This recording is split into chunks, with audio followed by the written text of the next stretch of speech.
Welcome to Sharing the Middle, where recovering perfectionists, overachievers, and anyone in the middle of a struggle come together to learn to embrace the messy middles of life. I'm Lacey, your friend in the middle and guide, whose claim to fame this week is taking a shower by yourself. Y'all know I use my shower chair, and I got a shower done, so hey, we're making it, friends. Today I'm talking to Cara D'Orazio. Cara is a certified personal trainer and group fitness instructor. She's going to go through all of the awesome things that she does in the episode.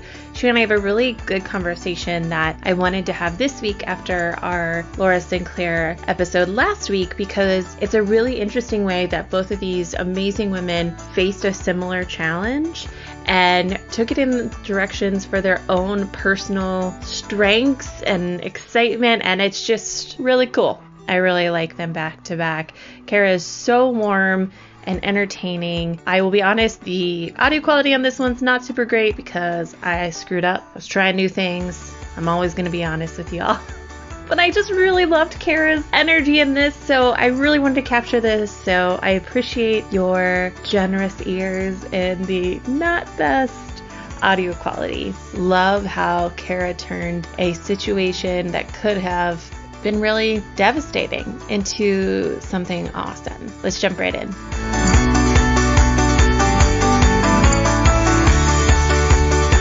Welcome, Cara.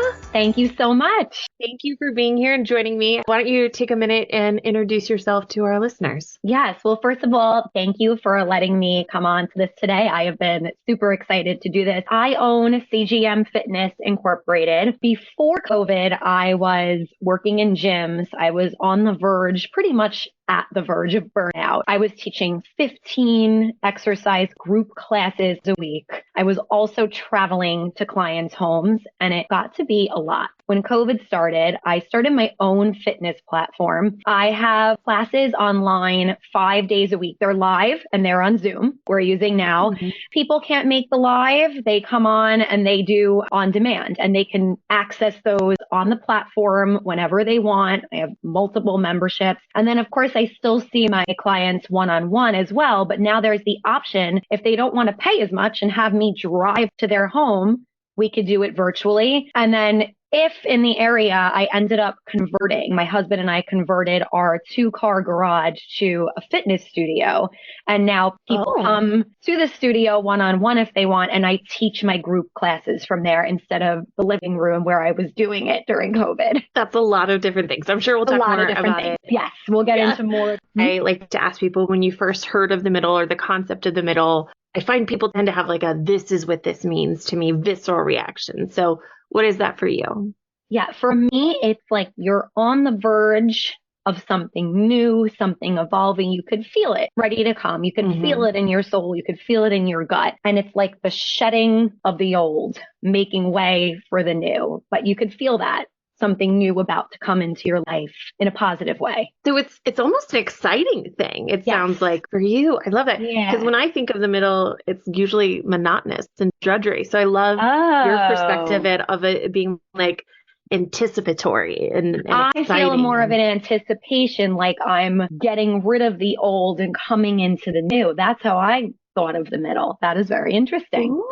Ooh, I like that perspective, though. It's a much more positive, optimistic perspective than my usual feeling towards it. So generally, it sounds like you have a good relationship with what you would think of as the middle. Yes. But there is wanting to get rid of that old as well.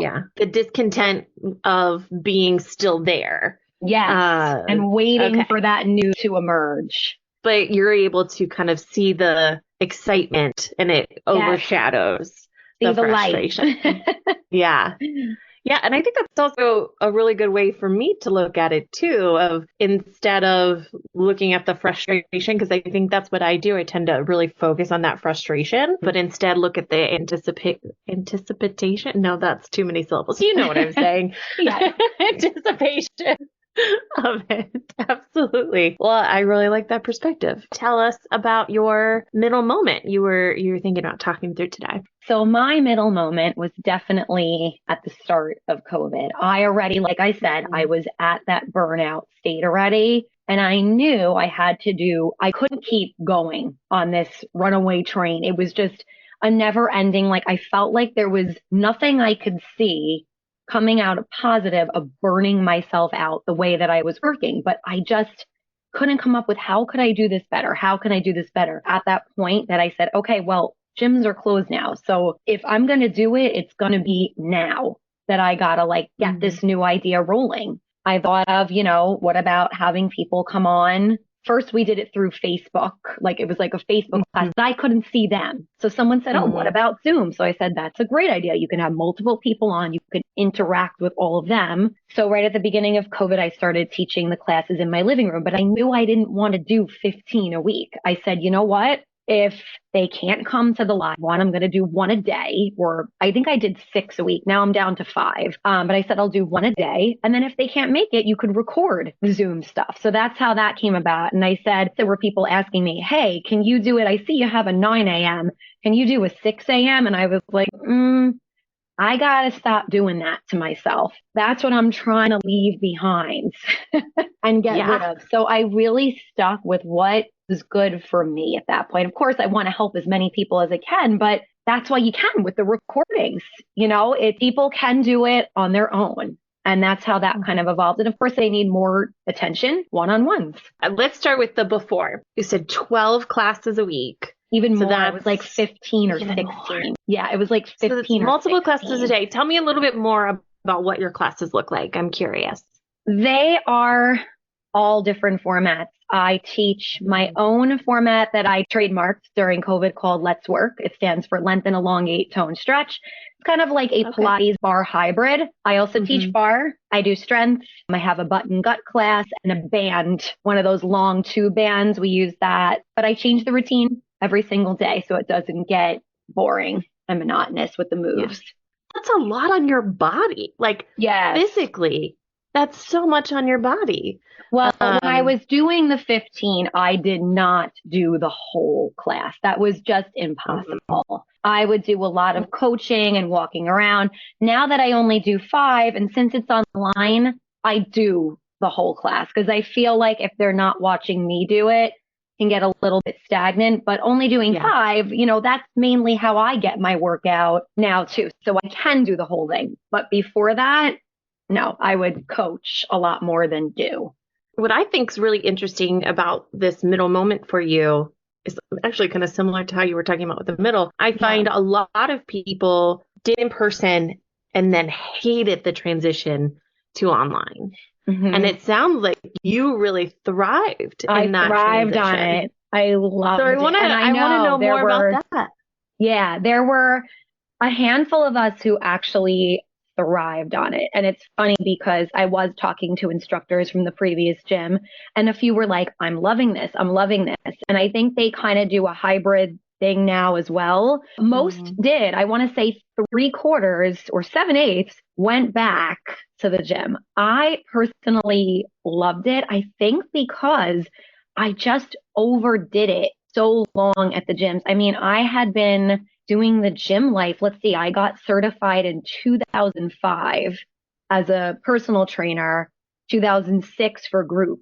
So I mean, by then I was doing this for like 14 years in the gym world and I had just had it. I don't know if those people that went back were really at that point that they had it. I started this very, very young. For me, it was like a blessing to be able to stay home and not have to commute and drive myself nuts and also just be bussed around. I was working for a very elite gym. I don't know how to, I don't want to say the name, but I was working for a very elite gym and I just felt a lot of pressure from management there. It was always like, if you don't sub, and you don't pick up extra. And then I felt, they would take a class away from me. I always felt that pressure that I had to keep do, and then not having that anymore. I was like, oh my God, I can do this on my own. I can. COVID and this transition gave you the boundaries that you were desiring. And then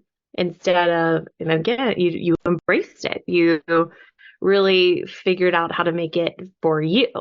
Yeah. One of my other kind of big questions is, how do you connect? Because I feel like a big part of a group fitness class, for me at least, is that element of connection. So how do you get that connection remotely? Like, I'm sure that you don't have to get too much into your secret sauce, but that is, no, we can. is hard to do. Yeah. Well, the one-on-ones, it is a little easier because we're conversing as we're going. Mm-hmm. With the group class, though, they feel connected because I like to tell them stories as we're working out, because I also feel like that kind of takes their mind, and it depends on the person. Some people don't want me to chat because they feel like, it takes my mind away from the workout. But then my class isn't right for them, because I just feel most of the people who take my classes enjoy that conversational style, especially when you're getting to those last few reps and you're like, oh my God, this is just so hard. It's nice to hear a story about what the cat's doing in the middle of the workout, what I ate for dinner last night, or where I went to a good restaurant.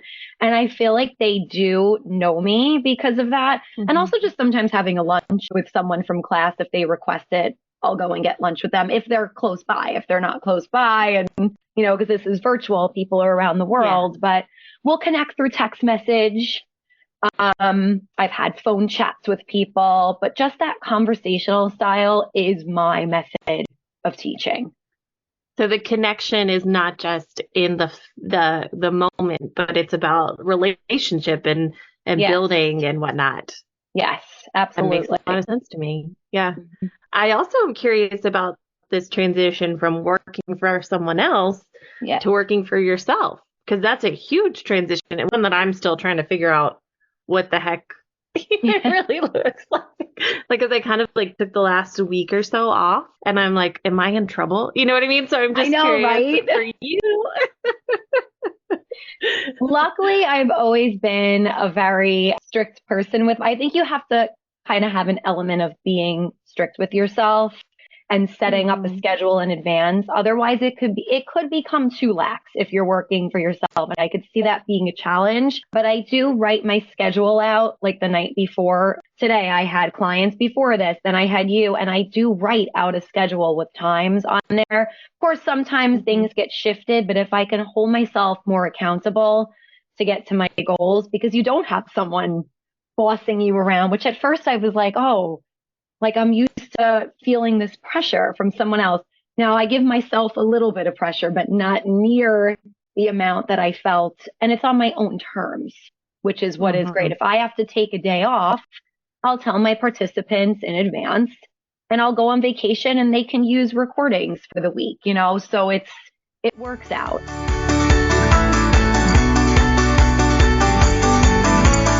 Today's episode of Sharing the Middle is brought to you by Support from the Middle, my workbook that I created and is now on Amazon for you to be able to purchase. It is a workbook, meaning you do the work. I just provide the journey, and you will go through and do some self-reflection. It has special chapters for self-care, recovering perfectionist overachievers, and those in the middle of a struggle. So anyone who benefits from this podcast, you can find it in the show notes. It is available in print, digital, and audiobook format. What? Yes, an audiobook workbook. I mean, that right there is just worth the purchase, I think. I really do hope that you take a look at Support from the Middle. I'm really proud of it, and I treat it just like a friend who's trying to give you and guide you through this journey. So I hope you join me on that journey.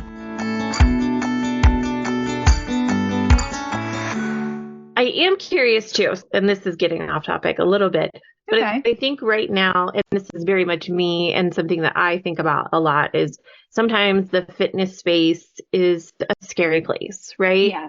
I think easy to not feel accepted in that space. How do you tackle that, or tackle things like people not wanting to show up because they may feel like they feel judged, those kinds of different things? Because I think the online space can be a way to overcome that in some ways. Yes, I feel like people don't feel as judged online, because honestly, if they do, they can blank out their camera. Now, I prefer people to show themselves, because I don't like to teach to a million blank squares, but people usually feel comfortable enough to show themselves in the camera because no one's looking at them. Like when you're in a room in a physical place, people are looking at you, at the gym. I would see it. People looking at another person, how they're working out. But online, they're not. They're looking, you can't really see all the small side squares on the side of the screen. Mm-hmm. That's what they have me blown up. So they're not Mm-hmm. looking at anybody else. So that's a great way online for people who may be feeling too intimidated to get to the gym to do this instead. It's just so easy to go into really a toxic place with working out and food, and it can become such a scary, loaded thing. Yeah. So one of the things in my world that I'm really starting to realize is just lower the bar for entry. Like Yes, whatever can be done to lower the bar of entry. So when you talk about this, I'm like, that's a way to do that. Just lower the bar to just enter. Just enter. Yeah. And as far as the diet space is concerned, I'm not a fan of these fad diets that come out. Like, honestly, I don't like keto. I don't think any of these are good for long term. I am more of and it doesn't work for everybody, but I am more of an intuitive eater. I don't go based on, I think sometimes it's nice to have a calorie plan for the beginning, but now that I know where my body is supposed to be calorie wise, I kind of eat what I feel. Like if I just before we started this podcast, I had some guacamole with tortilla chips. Like there's a balance, and I do have some junk food. I like my Swedish fish. I like my dark I love chocolate. Swedish fish. I know they're so good, but I actually crave healthy because my body's used to that. I'm not going to beat myself up if at night I want to have some dessert. I go out on the weekend with my husband. We go to dinner. I'm not big into the huge diet craze. So I'm working towards intuitive eating. For me, learning that so much of this diet culture has really separated me from my body and what it needs. And I think that's why when people talk about intuitive eating, they're like, what are you talking about? I just want to eat junk. Once you start to really like listen in and start to align with your body, you do start to get some of those things in. And I know for me, I want fish. And I'm like, okay, this is telling me that that's good. omega-3s. Like, it's just so hard to trust yourself. And because it's messy and it's very middle in a lot of ways, right? Because there's not a right or wrong answer. There's not a too much, too little. It's trying to find that center yourself. And that's hard. But yes, a lot of times when we crave something, it's what we're lacking. Now, unfortunately, there are going to be people in the beginning, if you're so used to having junk food all the time, people will say, oh, but I tried intuitive eating and all I want is the junk. Well, that's because your body's so used to that. You have to try to transition to some healthy stuff in there, like combine it, right? It's you can't go cold turkey from no junk, all junk to no junk, but you got to start to combine small things in there so your body will start to crave the healthier stuff. It will if you feed it that.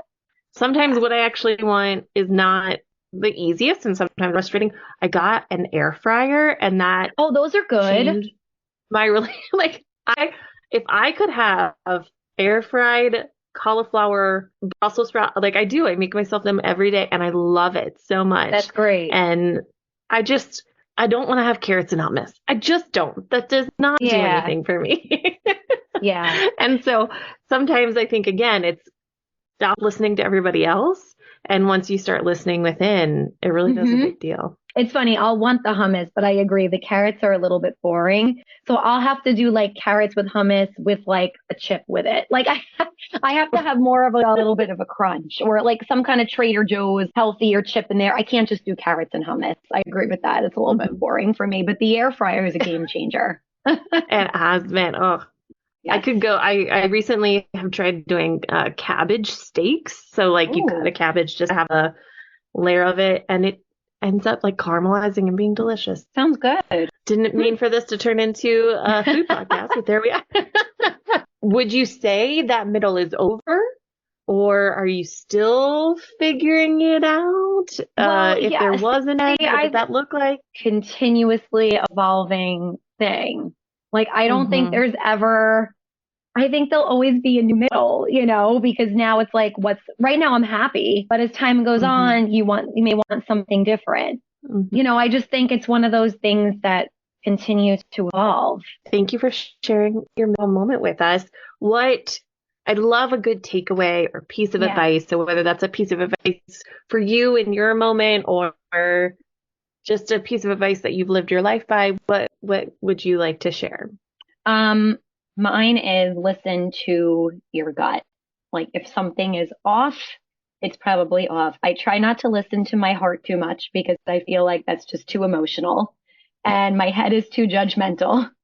So my gut is what I go by and I've followed it all along. If something doesn't feel right, especially as females, we have that gut intuition. Listen to it. Believe in yourself, believe in your gut, and it'll be okay. Thank you. I think a lot of times when people talk about their gut, I don't think of it as separate from the heart and the head. Oh, you don't? I do. No, but now that you said that, I'm like, oh, that kind of makes sense, doesn't it? It's like that sinking when something's ready to go wrong, the sinking feeling is in my gut. It's not in my heart or head. See, I just need to learn to listen to my body better. That's what I'm learning. Where can people find you and maybe take your classes? What does that look like? Tell us more. Yeah, they can find me on my website, cgmfit.com. They can take a free group class. You'll see it right on the website or a recording if you can't make the live times, but they can drop a live class or recording in their cart. And at the end, they can add the code welcome CGM and it's written all on the website too. And they'll get the first recording or class for free. I also have an Instagram and I'm sure we can put that. Do you usually link that stuff on your podcast? Oh yeah. All kinds of stuff will be in the podcast notes. Yep. Yeah. All right, great. Well, thank you for joining me today. Thank you so much for having me. I really enjoyed this. It was great.